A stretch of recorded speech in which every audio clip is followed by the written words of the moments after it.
JSR Suncity group projects అన్ని రేపటి అదృష్టానికి స్వాగతం పలికేలా ఉంటాయి. ప్రతి ప్రాజెక్టులో ఎర్రచందనం వంటి విలువైన కలప మొక్కలు నాటి వాటిని సంరక్షిస్తూ వస్తున్నారు. జేఎస్ఆర్ సన్సిటీ గ్రూప్ ప్రాజెక్ట్స్ అన్నింటిలో కలిపి దాదాపు 3 కోట్ల వరకు మొక్కలు పెంచుతున్నారంటే పచ్చదనానికి ఎంత ప్రాధాన్యత ఇస్తున్నారో అర్థం చేసుకోవచ్చు.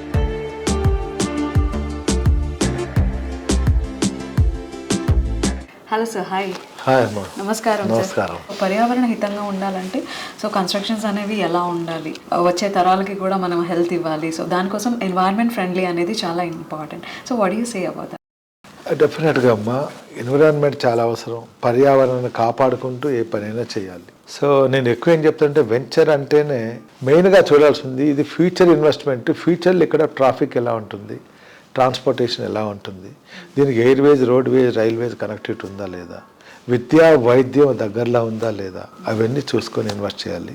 దాంతోపాటు ఏ వెంచర్లో మీరు ఇన్వెస్ట్ చేసినా అక్కడ గ్రీనరీ అనేది చాలా ఇంపార్టెంట్.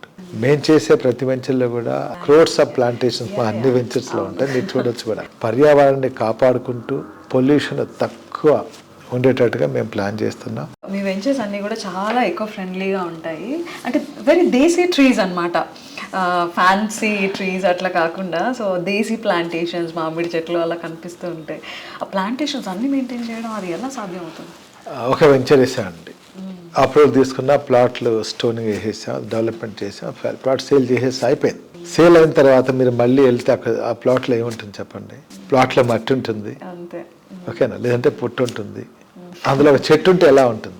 మట్టికి చెట్టుకు కనెక్టివిటీ. ఇక్కడ మీ దాంట్లో బౌండరీస్లో మ్యాంగో, ఒక 10 మ్యాంగోస్ ప్లాంటేషన్స్ లేదా 10 రెడ్ శాండిల్ ప్లాంటేషన్స్. ఆపలో ఏ ఫ్లవర్స్ ఇంకేదో కాకుండా అవి ఈల్డింగ్ రావాలి. ఎవ్రీ ఇయర్ లేదా ఎవ్రీ క్వార్టర్లీ, హాఫ్ ఇయర్లీ మీకు మీరు వెళ్ళినప్పుడంతా మీ దాంట్లో మామిడి చెట్టు ఉంది. దేవతా వృక్షం మామిడి చెట్టు అంటే మంచి ఆక్సిజన్ ఇస్తుంది. మన తెలుగు ప్రజలు, తెలుగు రాష్ట్రాల వాళ్ళు చక్కగా మామిడి తోరణాలు లేకుండా మనం ఏ పని చేయం. అలాంటి మామిడి చెట్లు ఉంటే బాగుంటుంది అని బౌండరీస్లో మామిడి చెట్లు ఇచ్చి ఫ్యామిలీతో, పిల్లలతో వాళ్ళు అక్కడికి వెళ్ళినప్పుడు వాటర్ డ్రిప్ వేసి రెడీగా ఉంటుంది. ఆ డ్రిప్ తోటి చెట్లు ఉంటాయి. మామిడి ఆకులు, మామిడి చెట్టు, మామిడి పూత, మామిడి పిందెలు, మామిడి కాయలు, మామిడి పళ్ళు వస్తుంటాయి అక్కడికి. అది ఇస్తాం. మధ్య మధ్యలో మళ్ళీ రెడ్ శాండ్ కూడా పెంచుతాం. రెడ్ శాండ్ చాలా హైట్ వెళ్తుంది. ఫ్యూచర్లో ఆఫ్టర్ 15 to 20 yearsలో మంచి ఈల్డింగ్ వస్తుంది. దాంట్లో మంచి మీకు డబ్బు కూడా వస్తుంది, రిటర్న్స్ కూడా వస్తాయి. ఈరోజు రెడ్ శాండ్ అనేది అఫీషియల్ అయింది. దాన్ని ఎవరైనా దాన్ని పండించవచ్చు. దానికి అగ్రికల్చర్ శాఖ, సెంట్రల్ గవర్నమెంట్ నుంచి మంచి పర్మిషన్స్ వచ్చున్నాయి. దాంట్లో కూడా మంచి ఈల్డింగ్ వస్తుంది, మంచి లాభాలు వస్తాయి. ల్యాండ్ అప్రిషియేషన్ అయింది, దానికి సెక్యూరిటీ మెయింటెనెన్స్ ఉంది, వాటర్ ఉన్నాయి, మ్యాంగో ఉంది. ఎవ్రీ ఇయర్ మనకు క్రాప్స్ వస్తుంటాయి. మనకు అదొక ఫీల్ ఇస్తుంది. ఇప్పటికి 3 crores mangoes and red sandals, మనం 3 crores ప్లాంట్స్ పెట్టున్నా మీ కళ్ళ మంది మీరు చూసుకోవచ్చు.